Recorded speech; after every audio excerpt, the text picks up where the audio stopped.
Continue l'évangile de Jean, chapitre 6, on en était au verset 41. On prie ensemble ? Seigneur, on te remet ce temps, on te remercie pour ta parole parce qu'elle est vivante, elle est puissante, elle est efficace et on veut simplement s'appuyer sur elle, Seigneur, pour avancer, te suivre et demeurer en toi, Jésus. Et on te prie que tu puisses rendre nos cœurs sensibles à toi, Seigneur, s'il te plaît, et nous parler, s'il te plaît, Jésus. On a besoin de toi et on veut juste que tu nous parles, Seigneur. Et c'est en ton nom qu'on prie ces choses. Amen. Donc l'évangile de Jean, chapitre 6, verset 41. Les Juifs murmuraient à son sujet parce qu'il avait dit « Moi, je suis le pain descendu du ciel ». Il disait « Celui-ci, n'est-il pas Jésus, le fils de Joseph, lui dont nous connaissons le père et la mère ? Comment donc, dit-il, je suis descendu du ciel ?» Jésus leur répondit « Ne murmurez pas entre vous. Nul ne peut venir à moi si le Père qui m'a envoyé ne l'attire, et je le ressusciterai au dernier jour. Il est écrit dans les prophètes, ils seront tous enseignés de Dieu. Quiconque a entendu le Père et reçu son enseignement vient de moi. Ce n'est pas que personne ait vu le Père, sinon celui qui vient de Dieu. Lui a vu le Père. En vérité, je vous le dis, celui qui croit a la vie éternelle. Lui a vu le Père. En vérité, je vous le dis, celui qui croit a la vie éternelle. Moi, je suis le pain de vie. Vos pères ont mangé la manne dans le désert et ils sont morts. C'est ici le pain qui descend du ciel, afin que celui qui en mange ne meure pas. Moi, je suis le pain vivant descendu du ciel. Si quelqu'un mange de ce pain, il vivra éternellement. Et le pain que je donnerai, c'est ma chair pour la vie du monde. Jésus parle à la foule qui l'a nourri. On se souvient de cette foule qui était là, qui a écouté Jésus, et Jésus avait été ému de compassion par elle, donc il l'avait nourrie avec 2 pains et 3 poissons. Et cette foule l'avait suivi. Et Jésus les avait repris. Il leur avait dit, si vous me suivez, c'est simplement parce que j'ai rempli votre ventre. Et il leur avait aussi dit, travaillez non en vue de la nourriture qui périt, mais en vue de la nourriture qui subsiste pour l'éternité. Celle que le Fils de l'homme vous donnera, car Dieu l'a choisie. Et alors, la foule avait demandé, « Ok, mais que doit-on faire ?» En gros, bâtir, construire pour plaire à Dieu. Jésus leur avait répondu, « Crois en celui qui l'a envoyé. Crois en moi, dit Jésus. » Et la foule avait enchaîné, « Mais qu'est-ce que tu as fait, toi, pour qu'on croie en toi ?» Et Jésus leur avait dit, « Ce que je fais, c'est de faire la volonté de mon Père qui m'a envoyé, donner la vie au monde. Parce que mon Père donne le pain venu du ciel, le pain de vie, et je suis le pain de vie. » Donc c'était un petit peu le contexte de la conversation. C'était vraiment, le centre, c'était vraiment la nourriture qui ne périme pas, Jésus lui-même, et son Saint-Esprit qui vit en nous, qu'il nous donne par la foi. Et donc on continue au verset 41. Les Juifs murmuraient à son sujet parce qu'il avait dit « Moi, je suis le pain descendu du ciel ». Il disait « Celui-ci n'est-il pas Jésus, le fils de Joseph, lui dont nous connaissons le père et la mère ? Comment donc, dit-il, je suis descendu du ciel ?» Murmurer, c'est parler à voix basse. Si vous voulez vous dire quelque chose pendant le message, vous murmurez entre vous. « Hey, ça va, tu peux me montrer le verset ?» Voilà, ça veut dire ça, murmurer. Mais ici, le texte nous parle de notre murmure, un murmure intérieur. Le mot est comparé au roucoulement d'une colombe. Donc ça vient de l'intérieur, c'est profond, c'est sourd. Et c'est aussi répétitif, c'est toujours le même son, encore et encore. C'est comme penser à quelque chose encore et encore, avoir quelque chose sur le cœur ou dans le cœur, encore et encore, y réfléchir. Et on peut facilement faire le lien avec méditer quelque chose. Et dans le psaume 1 au verset 2, Dieu nous dit « Heureux l'homme qui trouve son plaisir dans les enseignements de l'Éternel et qui médite sa loi jour et nuit, qui y pense encore et encore. » L'idée est la même, retenir, répéter, entretenir une pensée, une parole, un événement. Sauf qu'on est d'accord qu'on peut méditer des bonnes choses, mais on peut aussi en méditer des mauvaises. Et ici, précisément, murmurer veut dire grommeler, grogner. Littéralement, se plaindre sans discontinuer. Alors moi, ça peut parler parce que je suis français, un petit peu. Mais c'est drôle, oui et non, parce que ça peut devenir une fierté. Et murmurer, c'est aussi s'accorder entre nous dans le secret, s'octroyer des missions, une autorité, et être investi de quelque chose entre nous pour faire justice. C'est ce dont Jésus parle. Et cela va plus loin parce qu'il y a une composante spirituelle ici dont nous parle Dieu. On murmure parce qu'on a rejeté Dieu, son Messie, Jésus, et qu'on ne veut rien savoir et entendre de sa parole. Et le psaume 2 nous dit, sûrement que vous le connaissez, « Pourquoi les nations s'agitent-elles et les peuples ont-ils de vaines pensées ?» Littéralement, pourquoi murmurent-ils dans le vide pour rien? Les rois de la terre se dressent et les princes se liguent ensemble contre l'Éternel et contre son Messie. Brisons leurs liens et rejetons loin de nous leurs chaînes. Ce qui veut dire rejetons loin de nous l'enseignement, la morale de l'Éternel.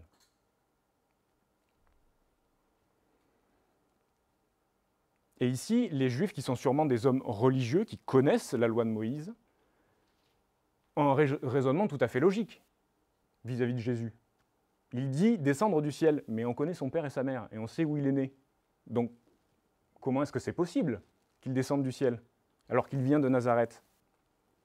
Et Jésus leur dit au verset 43, « Ne murmurez pas entre vous. Nul ne peut venir à moi si le Père qui m'a envoyé ne l'attire, et je le ressusciterai au dernier jour. » On sait que l'Éternel est un Dieu moral. Cela veut dire qu'il définit ce qui est bon et donc ce qui ne l'est pas. Et il sait ce qui est bon et ce qui ne l'est pas. Il nous dit quoi faire, et après cela reste à nous de le faire ou non. Et Jésus, ici, dit simplement à ces hommes, ne murmurez pas, avec tout ce que ça implique. Il ne va pas dans le détail, mais il connaît nos cœurs, il connaît leur cœur. Et qu'on écoute Dieu ou qu'on ne l'écoute pas, cela a des conséquences. Et cela a des conséquences terribles de murmurer. Et c'est aussi pour ça que Dieu nous avertit quand il nous avertit. Parce qu'il nous aime. Il veut nous prévenir des conséquences que ça a. Et on peut tourner ensemble dans le livre des Nombres, au chapitre 11.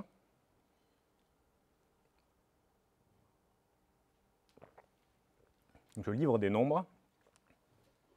Je vais lire pas mal de versets. Courage.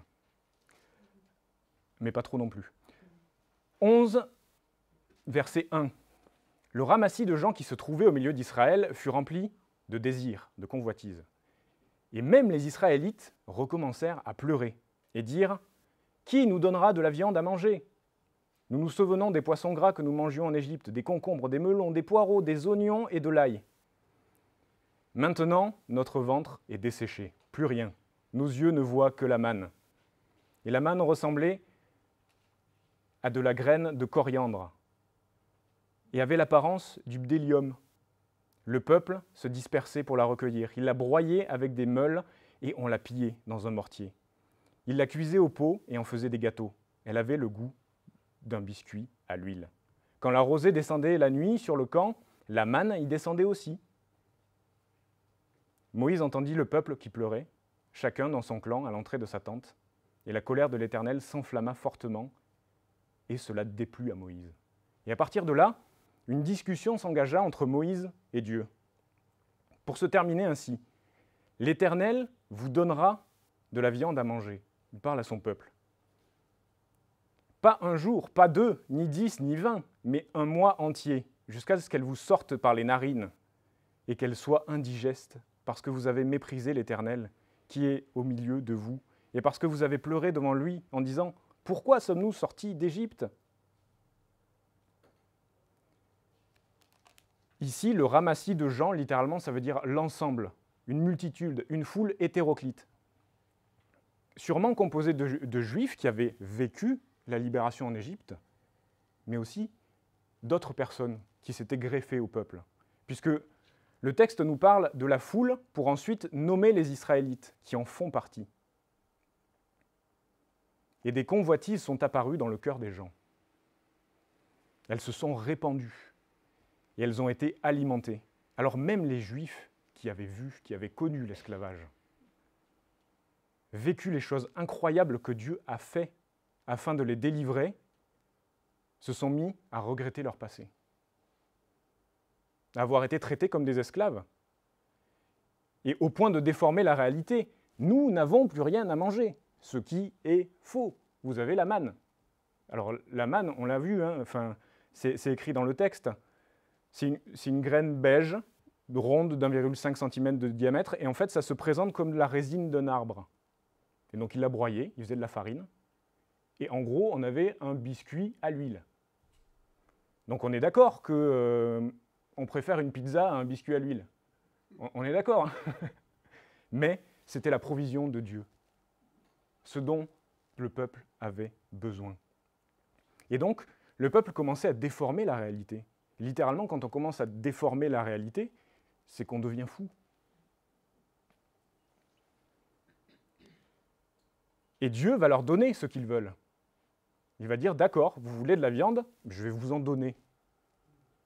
Mais à tel point que vous n'en voudrez plus, et plus jamais. Et il y a un commentaire qui écrit que c'est être dans un lieu terrible que d'être dans un endroit où Dieu nous laisse avec nos désirs et nos faux dieux pour nous montrer les conséquences que ça a.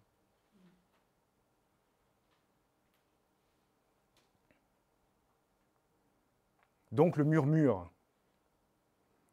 Je vais vous lire un passage dans 1 Corinthiens qui nous en parle aussi, 1 Corinthiens 10, verset 6, et qui nous parle aussi de ce qui s'est passé quand le peuple juif a suivi l'Éternel, et justement ce qui se passe dans le livre des Nombres. Ces choses sont arrivées pour nous servir d'exemple, afin que nous n'ayons pas de mauvais désirs, comme ils en ont eu. Ne devenez pas idolâtres, comme quelques-uns d'entre eux. Selon qu'il est écrit, le peuple s'assit pour manger et pour boire, puis ils se levèrent pour se divertir. Ne nous livrons pas à la débauche, comme quelques-uns d'entre eux s'y livrèrent, de sorte qu'il en tomba 23 000 en un seul jour.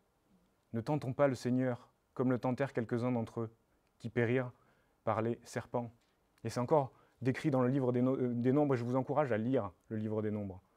Ne murmurez pas, comme murmurèrent quelques-uns d'entre eux, qui périrent par l'exterminateur. Et le texte nous dit encore une fois, ces choses leur sont arrivées pour servir d'exemple. Et elles ont été écrites pour notre instruction, à nous qui sommes parvenus à la fin des siècles. Et on le sait que le monde murmure contre Dieu. Et ce que nous décrit le texte ici, c'est une vue de ce qu'est la nature humaine. On ne cesse de lutter pour se construire une vie qui ne dépend pas de Dieu. Pour faire quelque chose pour nous-mêmes, achever quelque chose pour être fort et en contrôle. Et c'est souvent autour de quoi l'humanité s'unit, être fort et en contrôle.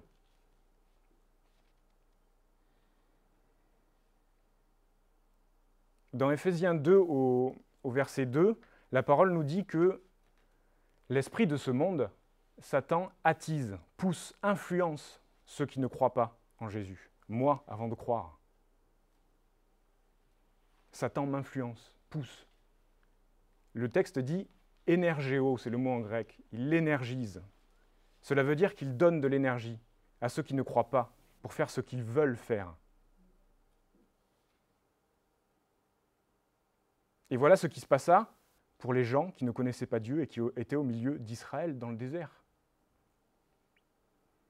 Et cela fait comprendre encore plus la grâce de Dieu de nous avoir attirés à Jésus. Et c'est la suite du texte, c'est Dieu qui nous amène à Jésus.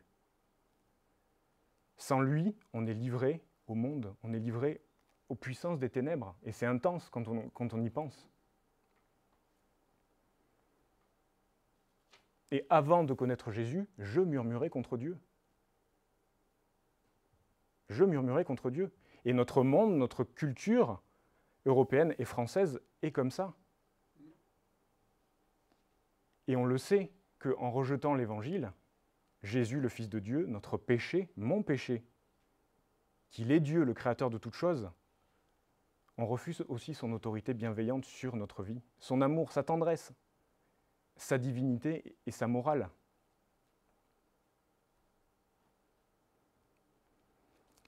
Et si on commence à refuser l'autorité de Dieu dans notre vie,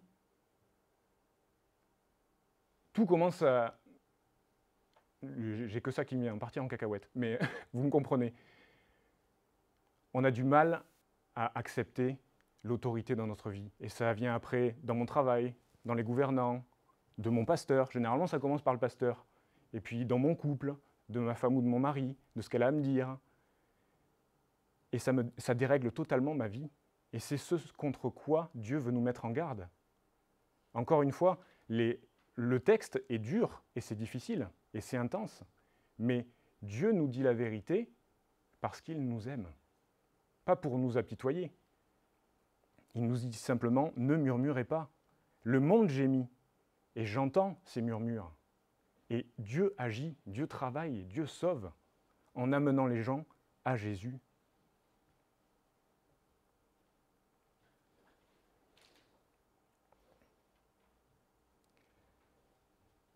Donc Jésus nous met en garde avec sa compassion. Ne grommelle pas dans ton cœur. Ne fais pas la tourterelle, s'il te plaît. Et ne te laisse pas envahir et submerger par les grommellement des autres et du monde qui souffre et gémit. Mais aussi, ne te donne pas une autorité que tu n'as pas. Parce que c'est ce qui est impliqué aussi dans le murmure. On l'a vu, hein. Les hommes juifs murmuraient contre Jésus parce qu'ils rejetaient Dieu et ils murmuraient entre eux. Ils ne se mettaient pas en opposition face à Jésus en lui disant « Écoute, on n'est pas d'accord avec ce que tu dis ». Non, ils murmuraient entre eux. Qui est le juste juge? C'est l'Éternel.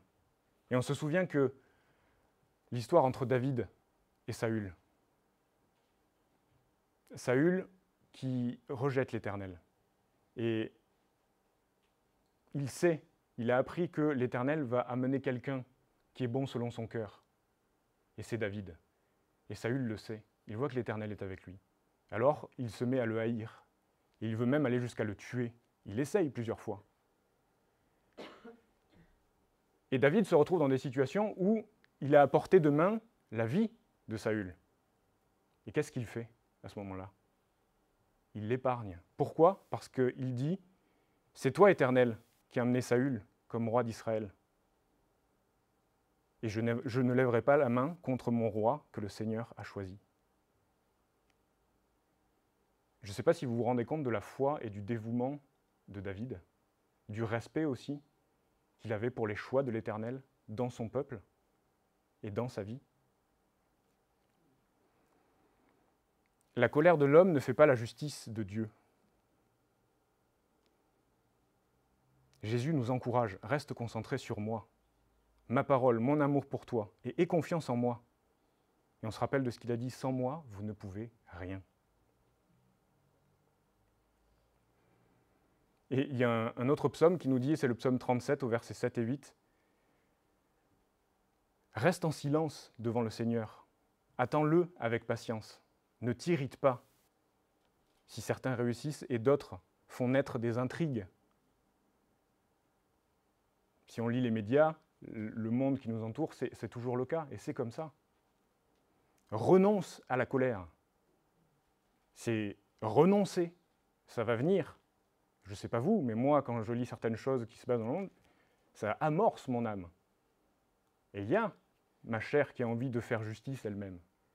Dieu nous dit, renonce à ça. Abandonne la fureur. Ne t'irrite pas, cela ne produirait que du mal. Au verset 44, donc évangile de Jean 6, 44, « Nul ne peut venir à moi si le Père qui m'a envoyé ne l'attire, et je le ressusciterai au dernier jour. » Jésus dit de ne pas se donner une autorité. Jésus reprend les personnes qu'il a face à lui, et qu'est-ce qu'il fait ensuite? Il les encourage. Il les amène à lui, et il rappelle sa soumission au Père. Jésus qui est Dieu, qui a toute autorité sur nos vies et sur le monde. Qu'est-ce qu'il fait? Ne te donne pas une autorité que tu n'as pas. Et lui, en exemple, il va se dire, moi, je suis soumis au Père. C'est le Père qui fait au travers de moi. C'est le Père qui envoie les gens à moi.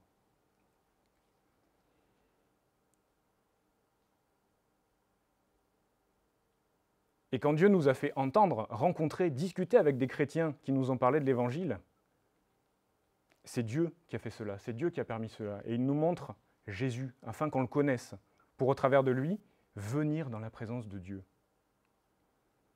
Et ce qui est très rigolo, c'est que les temps passent, mais cela fonctionne toujours de la même manière.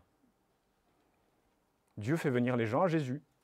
Pas nous, pas un message, pas une communauté, pas une technique, mais Dieu, l'Éternel, fait venir les gens à lui, par Jésus. Donc Jésus se place sous l'autorité du Père et il lui donne sans cesse la gloire. Et ceux qui croient en Jésus, Jésus va les ressusciter lors de son retour. Et encore une fois, on parle d'autorité dans ce texte. Moi, quand j'ai une crise d'autorité, on va appeler ça comme ça, c'est bien de se comparer à Jésus. Qu'est-ce qu'il fait, Jésus? Il ressuscite les gens de la mort. Il a autorité sur la mort. Est-ce que quelqu'un d'autre peut faire ça? Non, personne. Jésus a autorité sur la mort. Dieu a autorité sur la mort. Verset 45. Il est écrit dans les prophètes, « Ils seront tous enseignés de Dieu. Quiconque a entendu le Père et reçu son enseignement vient à moi. » Ce n'est pas que personne ait vu le Père, sinon celui qui vient de Dieu. Lui a vu le Père. L'enseignement de Dieu, ici, dont il est question, se rapporte à l'œuvre qu'il accomplit dans le cœur des hommes pour amener à accepter la vérité sur Jésus et à répondre à son invitation. Quiconque a entendu et reçu l'enseignement de Dieu viendra à Jésus et croira en lui. Mais par contre, cet enseignement n'est pas un lien mystique direct entre Dieu et les hommes. C'est la connaissance de Dieu. La connaissance de Dieu, ne s'obtient que par Jésus.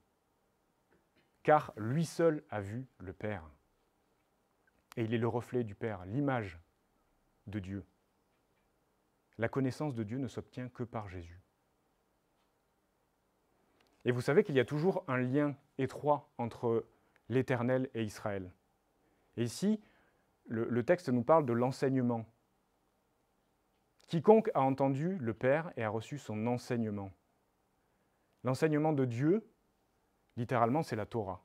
Dieu a donné la Torah au peuple juif, a choisi ce peuple, l'a béni au travers de cet enseignement, puis au travers de Jésus, qui est juif et qui est venu du peuple juif.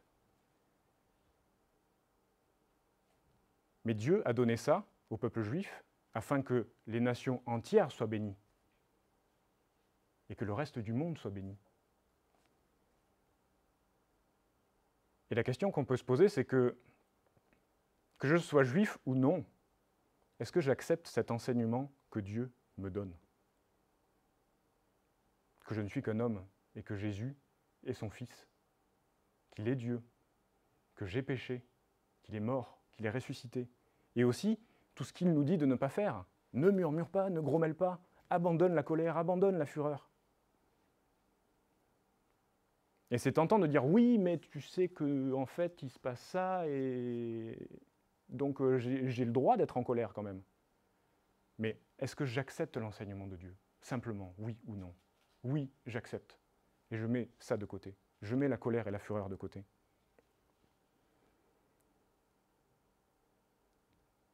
Mais après, ça reste un choix. Je peux accepter ou je peux dire comme dans le psaume 2 qu'on a vu juste avant, je veux me délivrer des chaînes de la morale de Dieu.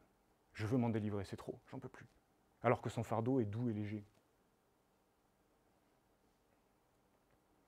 Verset 47. En vérité, je vous le dis, celui qui croit à la vie éternelle. Moi, je suis le pain de vie. C'est la troisième fois que Jésus attire l'attention de ceux qui écoutent. Heureusement que Jésus est patient avec nous et persévérant. Je vous le dis, c'est important, écoutez, comprenez. C'est ce que implique le en vérité. On le sait, on l'a déjà vu.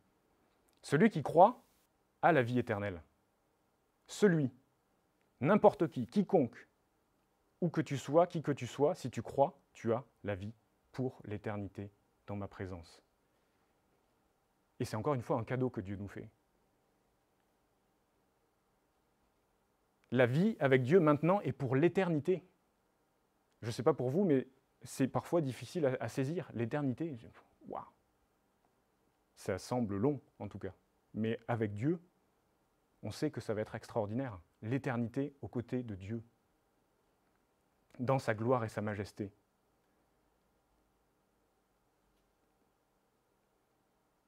Jésus, à chaque prise de parole, explique avec un petit peu plus de profondeur ce qu'il veut dire. Parce que si on se souvient de ce dont il parle à la foule, il répète en boucle les mêmes choses. C'est la foule qui a un peu la tête dure et le cœur dur et qui ne l'entend pas. Le Père m'a envoyé, je suis descendu du ciel. L'Éternel a envoyé à vos ancêtres le pain du ciel. Moi, je suis le pain descendu du ciel. C'est ce qui a été dit dans les versets précédents, avant le verset 41. Je suis descendu du ciel, l'Éternel a envoyé à vos ancêtres le pain du ciel. Moi, je suis le pain du ciel. Et il continue maintenant. Il dit, je suis le pain de vie. La nourriture à laquelle se réfère Jésus est une vraie personne, aussi étrange que cela puisse paraître. Jésus est la nourriture nécessaire à l'homme. Si une personne entre en relation avec lui, elle trouve une source de satisfaction éternelle.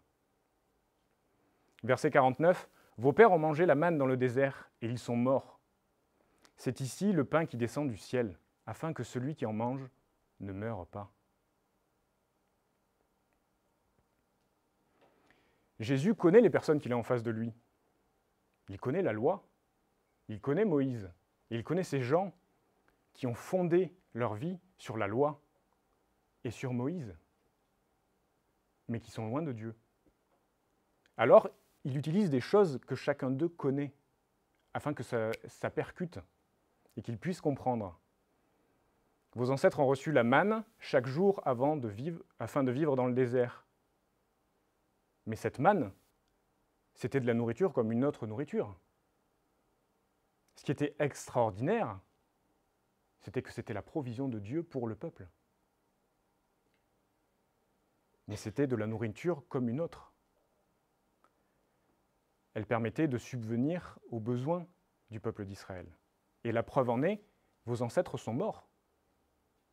Mais ici et maintenant, Dieu, le Père, vous a envoyé de nouveau du pain venu du ciel. Par contre, celui-ci, si vous le mangez, vous ne mourrez pas. Et Jésus continue au verset 51, « Moi je suis le pain vivant descendu du ciel. Si quelqu'un mange de ce pain, il vivra éternellement. Et le pain que je donnerai, c'est ma chair pour la vie du monde. » Est-ce que vous connaissez le verbe phagocyter ? C'est un terme en biologie. Il y a des cellules dans notre organisme qui sont en gros, c'est des petits soldats. Quand il y a un virus qui arrive, ils vont se mettre face à lui. Et en fait, ce qu'elles font, c'est qu'elles l'entourent et elles l'ingèrent. Et après, il fait partie d'eux. C'est comme si je prenais ce verre, si je pouvais phagocyter, hop, il serait en moi et vous verriez le verre flotter à l'intérieur de moi. Il fait partie de moi.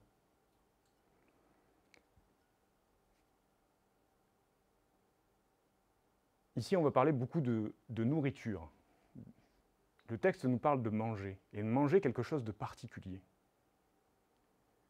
Manger de ce pain et manger ma chair.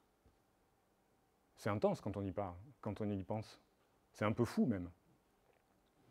Et je ne sais pas si pour vous, à l'école primaire, on vous faisait jouer à un jeu de mémoire sur des images. On montre une image à des enfants, on leur demande d'observer attentivement, et ils devaient ensuite fermer les yeux pour prendre le temps de réfléchir et de se souvenir de tout ce qu'ils avaient vu. L'image était retirée et les élèves devaient raconter tout ce dont ils se souvenaient. Et on leur montrait de nouveau l'image, et ils devaient essayer de remarquer ce qu'ils n'avaient pas observé auparavant. De nouveau, ils fermaient les yeux, ils réfléchissaient, puis racontaient ce qu'ils avaient remarqué en plus dans l'image. Et ils devaient répéter ce processus une fois encore, jusqu'à que chaque ligne de l'image soit assimilée, fixée.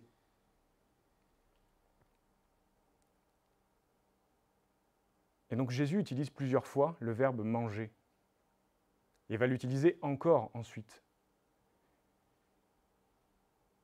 « Mangez mon corps et vous aurez la vie ». Et un peu plus loin, Jésus va même jusqu'à dire « Ma chair est une vraie nourriture et mon sang un vrai breuvage ».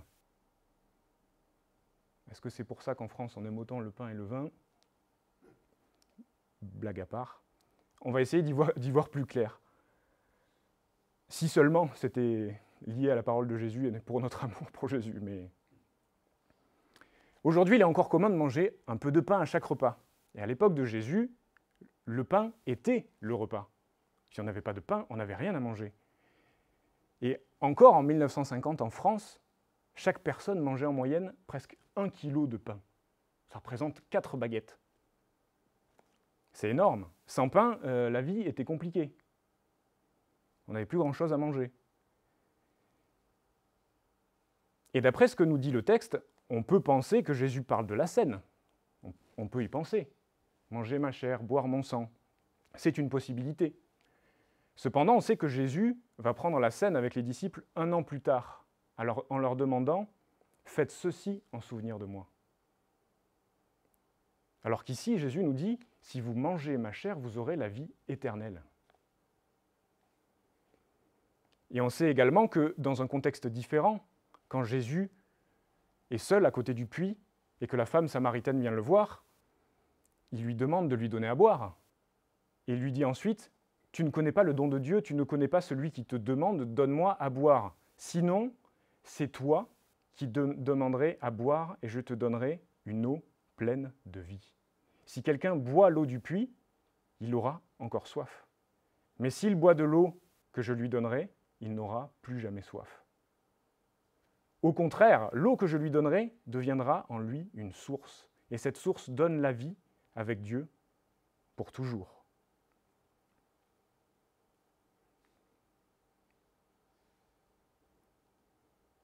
Ici, manger veut dire ronger. Littéralement, manger du foin, du fourrage, comme un cheval ou une vache.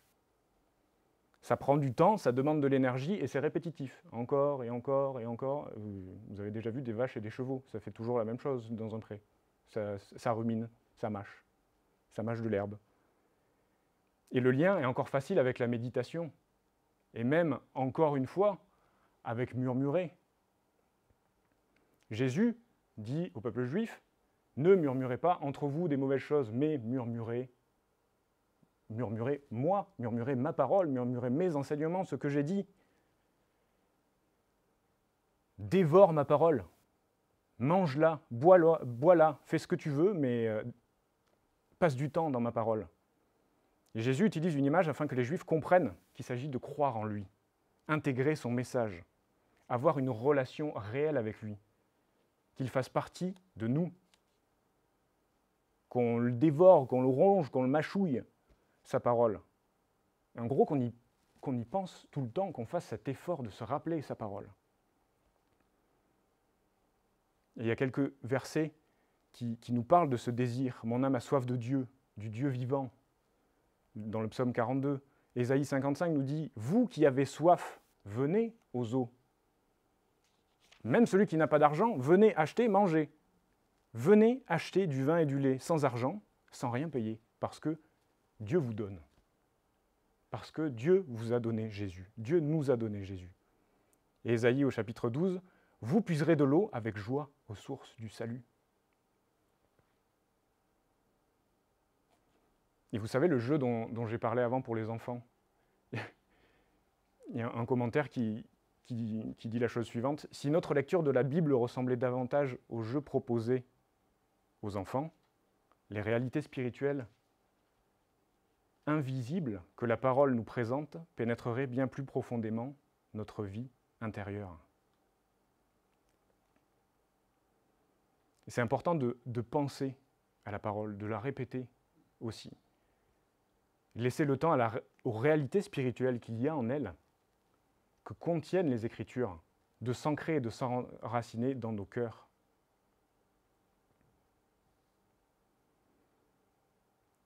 Parce qu'on le sait, ce que nous dit Hébreux 1, c'est que le Fils est le reflet de sa gloire, de la gloire de l'Éternel, et l'empreinte de sa personne. Et il soutient toutes choses par sa parole puissante. Il a fait la purification des péchés et s'est assis à la droite de la majesté divine dans les lieux très hauts.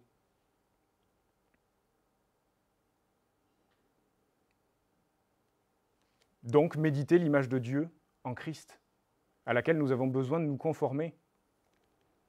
Et c'est une bonne leçon pour chacun d'entre nous. Ne pas se laisser troubler et envahir par les grommellements du monde, parce qu'on est simplement des êtres humains, on est comme les autres. On n'est pas supérieur aux autres, et on veut vivre dans ce monde. Et Jésus nous a dit, ne vivez pas en dehors de ce monde.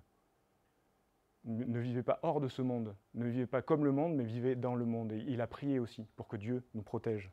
Mais ne vous laissez pas envahir par les grommellements et les murmures du monde contre moi. Mais choisis de passer ton temps à mâchouiller les Écritures. Pas littéralement, s'il vous plaît. Je viens d'avoir une image très bizarre de vous mâchouillant les... Mais la garder, la répéter, y penser, pour nous concentrer à vouloir lui ressembler. Et la parole nous dit, c'est Jésus qui parle, « Demeurez en moi et je demeurerai en vous ».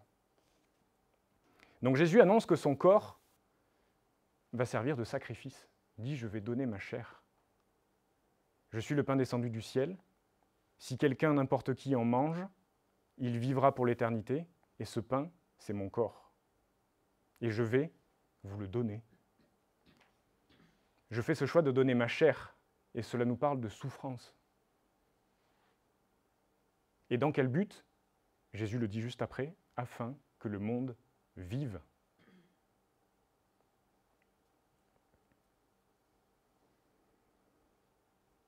Et on sait ce que nous disent les évangiles.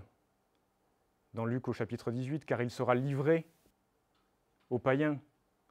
On se moquera de lui, on l'outragera, on crachera sur lui. Et après l'avoir battu de verge, on le fera mourir, et le troisième jour, il ressuscitera.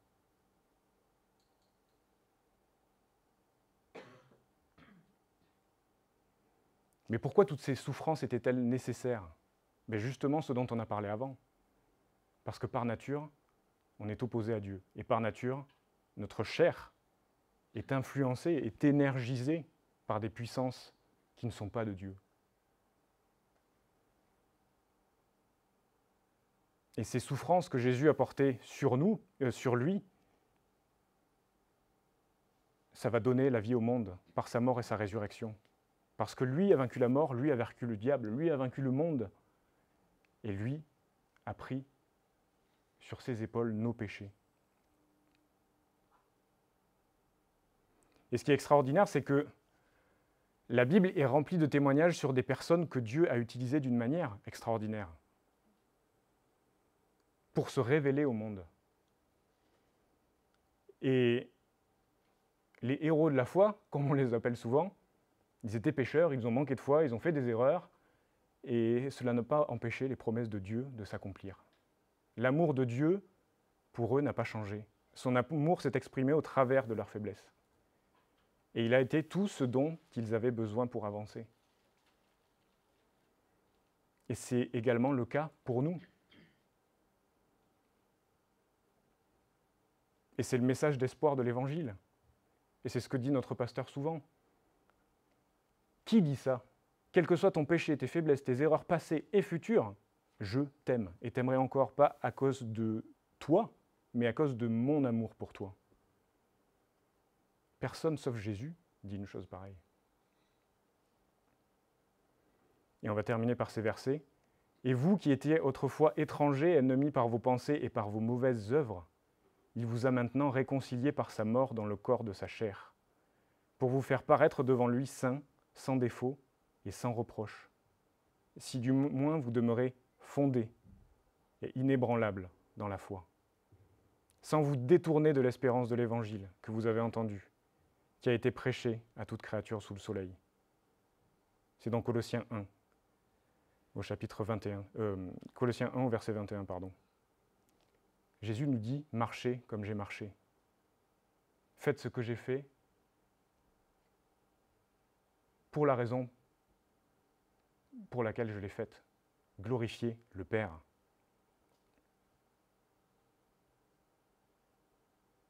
Et c'est un message d'encouragement, parce que malgré notre cœur, malgré notre péché, on peut marcher comme Jésus a marché. Mais pas par nos propres forces, par le Saint-Esprit qu'il nous a donné et qu'il nous donne par la foi en lui. On prie ensemble. Éternel, merci parce que parce que tu nous parles, merci parce que tu nous reprends, merci parce que tu nous montres nos cœurs, et merci parce que tu nous montres le tien aussi. Tu nous montres ton amour, tu nous parles avec vérité, et on prie que tu puisses nous encourager ce matin, et que tu puisses nous encourager à demeurer en toi, fondé dans ta parole, Seigneur. Comme tu nous le dis, mâchouiller, passer du temps à ruminer ta parole, y penser encore et encore.